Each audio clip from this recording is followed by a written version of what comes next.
Campeonato Brasileiro 2026, 14ª rodada, surpresas, equilíbrios e muitos gols. Confere a seguir.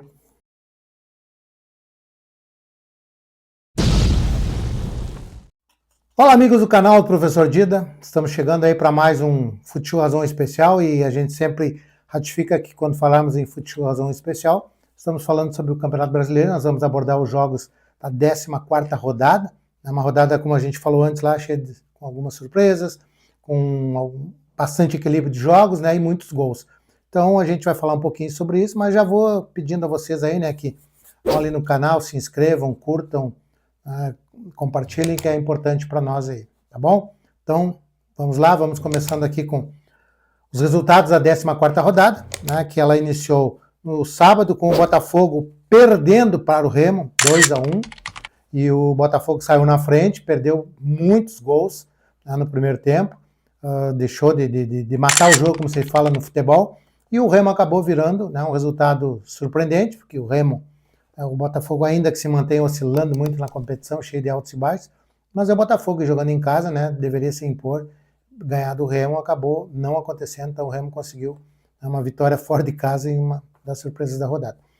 Ainda no sábado, o Vitória goleou o Coritiba 4-1, jogando lá nos seus domínios, e esse jogo teve alguma coisinha diferente, porque ainda que o Vitória já estivesse ganhando por 1-0, teve um jogador a mais a partir dos 26 minutos do primeiro tempo. Então, claro, o Coritiba entende essa expulsão, né, jogou uma boa parte do tempo com um jogador a menos e acaba que aí o Vitória fez a imposição dentro de casa e conseguiu esse resultado importante aí, que foi uma vitória de 4-1 frente ao Coritiba, que não é muito comum, né, sofrer muitos gols assim.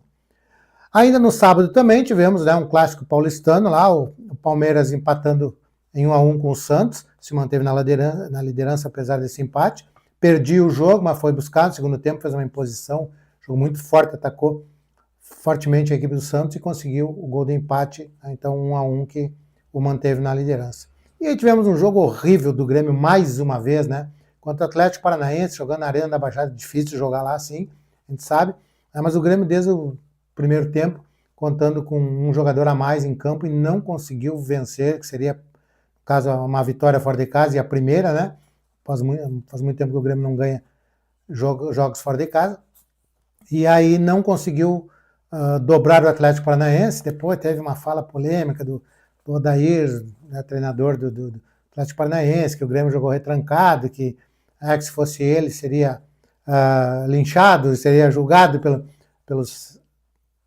imprensa gaúcha, né? Mas o Odair é um retranqueiro, sim. Aí ele acha que não, mas ele é um retranqueiro, ainda que dentro da Arena da Baixada a equipe do Atlético Paranaense faz valer o gramado sintético, faz a imposição, a velocidade de jogo, mas ele não é tão, treinadores tão ofensivos não para ficar falando esse tipo de coisa, e o Grêmio, por qualidade, por pouca qualidade, né, que tem, precisa somar pontos, e acabou sendo um bom resultado ter somado um ponto, mas o jogo não foi muito legal. Então o Atlético Paranaense e Grêmio foi 0-0, um jogo muito ruim de ver.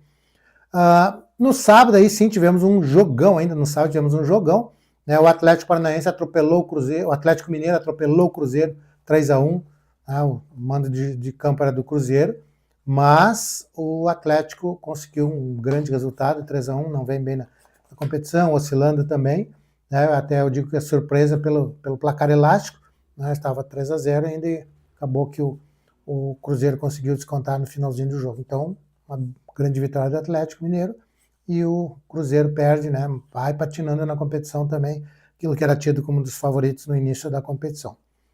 No domingo tivemos o São Paulo e Bahia, né, o Bahia mais uma vez consegue buscar um resultado no final de jogo, né, foi buscar um empate 2-2, São Paulo 2, Bahia 2, o São Paulo sempre esteve na frente, e acabou que o Bahia foi buscar um resultado importante, porque vai se mantendo lá entre os 5, 6 primeiros colocados. Então é importante o empate que o Bahia conseguiu fora de casa e buscar um resultado no final.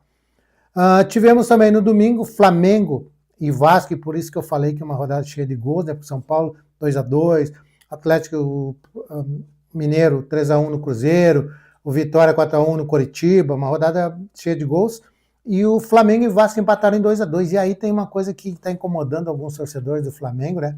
O Flamengo abriu uma vantagem com bastante imposição dentro do campo, 2-0, ganhava o jogo, aí algumas mexidas, e a equipe do Vasco foi buscar, né, a partir dos 80 minutos, aos 84, fez o primeiro gol e foi empatar nos acréscimos, buscou 2-2, e isso incomodou alguns torcedores do Flamengo, que acham que as substituições que o treinador faz, mas eu não consigo entender algumas coisas do futebol, né, e não precisa tentar me explicar também, mas eu não consigo entender algumas coisas do futebol. O Flamengo é dito e é visto como um dos melhores plantéis que tem no Brasil, se não o melhor. Bom, se ele tem melhor plantel, tanto faz quem está no banco, quem está jogando, porque no momento que fizer a substituição, é óbvio que vai ter qualidade para ir para dentro do campo. E aí reclamar de substituição por cansaço, e os jogadores estavam desgastados, sim, porque tinham jogado meio de semana, mas reclamar que o treinador fez substituição se o jogador está cansado.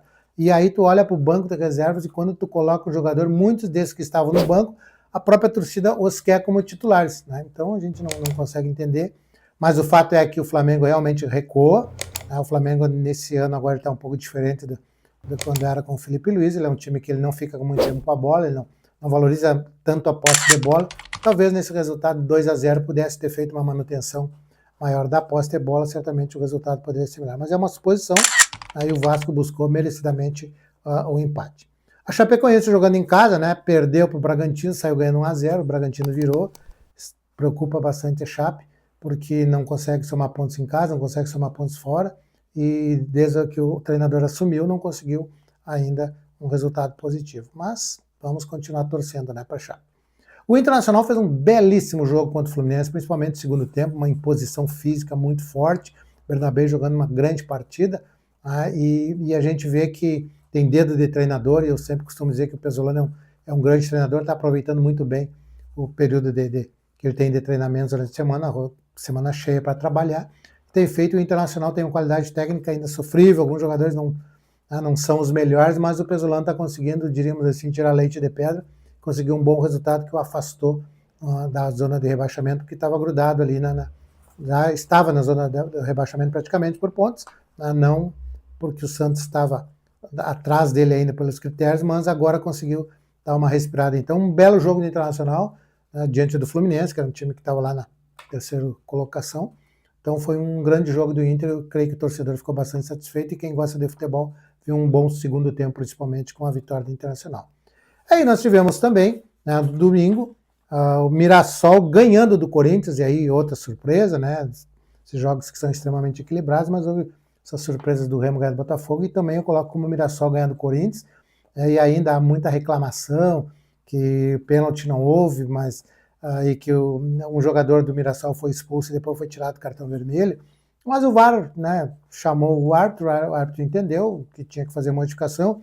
Quanto ao pênalti, eu acho muito engraçado alguns cronistas esportivos que nunca jogaram futebol dizem que o empurrão, que o contato não foi suficiente para derrubar um jogador em movimento, como se eles alguma vez tivessem sofrido, né? Eles em movimento, correndo. Só quem jogou futebol, quem pratica uma atividade física esportiva sabe que tu em deslocamento, né? Tu perde o contato com o solo em alguns momentos e qualquer empurrão, qualquer deslize que tu tenhas, tu pode vir a cair. E dentro da área ainda, né? Então, algumas faltas que as pessoas querem que fora da área são marcadas, dentro da área não pode marcar porque não teve um impacto suficiente. Então é uma coisa meio engraçada, e principalmente quando é contra o Corinthians, né? E eu não vou fazer defesa nenhuma do Corinthians, porque não torço pro Corinthians, nunca torci, não vou torcer. Aliás, torci uma época quando o Thiago Nunes estava lá, mas eu não sou muito fanático da equipe do Corinthians, então para mim ficou legal o Mirassol ter ganho do Corinthians. Aí com chiadeira ainda não tem problema nenhum. Não vi nada, sei que o Mirassol conseguiu vitória importante contra o Corinthians e o colocou na zona do rebaixamento, né, que é bacana. Alguns comentários assim, né? O Grêmio conseguiu um bom resultado fora de casa, ainda que sem apresentar nada, né? Mais uma vez jogou com a mais ainda e não soube tirar proveito disso, né? Segue aquelas explicações e aí agora alguns cronistas vendo melhor no sistema de jogo, vendo craques, jogadores sendo craques e não sei se não tem alguma mexida de empresário nesse meio aí querendo valorizar o trabalho, algumas pessoas querendo passar pano, né, deixar o trabalho fluir, mas o certo é que o Grêmio não mostra nada e o Campeonato Brasileiro precisa, né, ter muita atenção porque tá complicado, daqui a pouco vai cair na zona de rebaixamento e vai ser muito difícil sair. Eu não sei se esses influencers aí querem também ajudar a induzir a torcida aos interesses que a direção tem, não sei, mas o Grêmio não está convencendo ninguém mesmo, e conseguiu um resultado com um jogador a mais, né, e poderia inclusive ter perdido o jogo, poderia ter ganho, claro que sim, mas poderia ter perdido também. O Inter conseguiu essa grande vitória em casa, como eu falei, né, aparece o trabalho do Pesolano, uma equipe que faz uma imposição física muito legal, uma equipe que tem um bom sistema de marcação, um bom sistema defensivo, e vai se impondo, ainda que com deficiências técnicas de seus jogadores aí, mas conseguiu. E o importante foi isso, ganhar e ganhar bem do Fluminense, ganhar convencendo, né, ganhar jogando bem. Eu acho que isso ficou legal, uma bela transição ofensiva, uma bela recomposição defensiva do Inter também, então acho que ficou muito bom esse resultado. E a Chapecoense, né, que acabou mais uma vez perdendo em casa,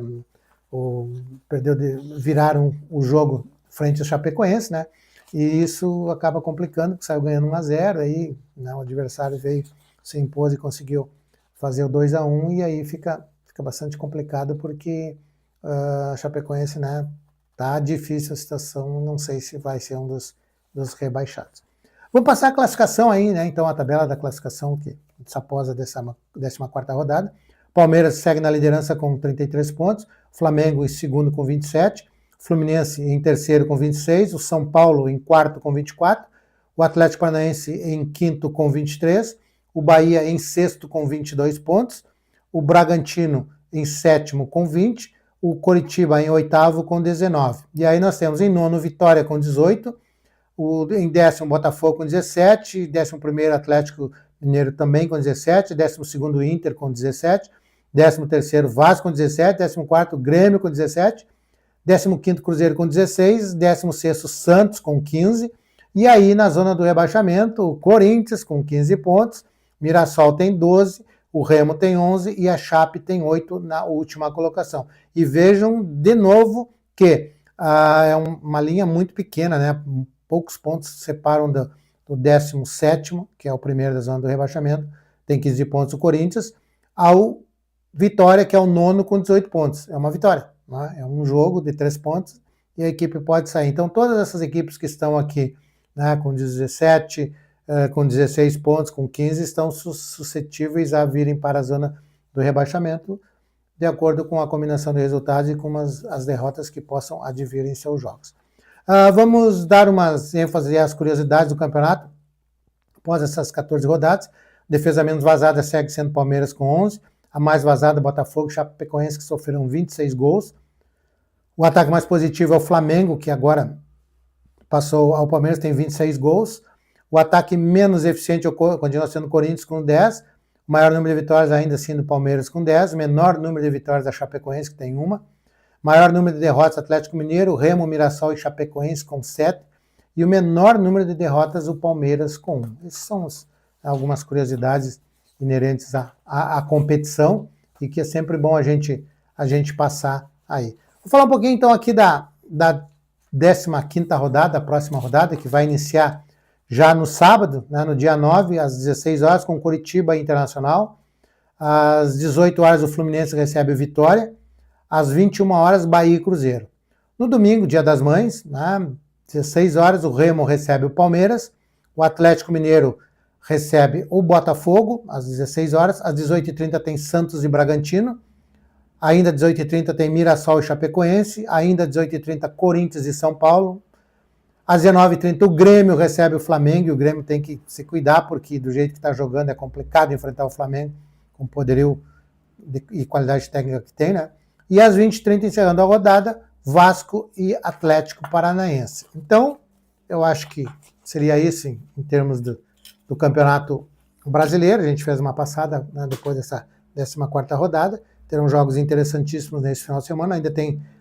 Não teve rodada no meio de semana do Brasileirão, ainda em função dos jogos de Sul-Americana e da Copa Libertadores, que tem um envolvimento bastante forte das equipes brasileiras, né? Várias equipes jogando a Sul-Americana, várias jogando a Libertadores. Mas no final de semana, então, 15ª rodada, e na próxima semana estaremos aqui para fazer uma análise desses jogos e contar para vocês como é que está. Por hora, é pedir a vocês que curtam o nosso canal, que se inscrevam, né, que compartilhem, que nos ajude para que nós consigamos ficar trazendo informações para vocês pós-rodadas Campeonato Brasileiro 2026.